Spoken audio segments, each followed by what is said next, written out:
রাষ্ট্র ব্যবস্থায় সুদকে উৎখাত করতে পারেন, সাদাকা, ফিতরা এবং সাদাকার অর্থনৈতিক অবস্থান তৈরি করতে পারেন, সুদ এমনিতেই বিলীন হয়ে যাবে।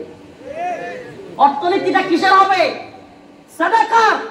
অর্থনীতি কি হবে? ফিতরা। যখন সাদাকার অর্থনীতি হবে, প্রত্যেকটা মালের যাকাত আছে, যাকাত ভিত্তিক অর্থনীতি হবে।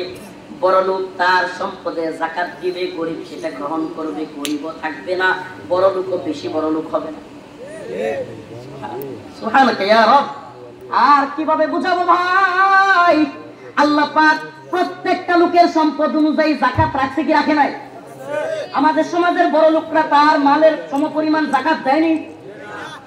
যদি সকল বড় লোকরা, শত শত কোটি টাকার মালিকরা যাকাত দিত, কোন মানুষ আর গরিব থাকতো না। তাইলে ইসলামিক রাষ্ট্র ব্যবস্থা, কোরআনী রাষ্ট্র ব্যবস্থা যদি তৈরি হইতো, যাকাত ভিত্তিক অর্থনীতি তৈরি হইতো, তাইলে আর কেউ গরিব থাকতো।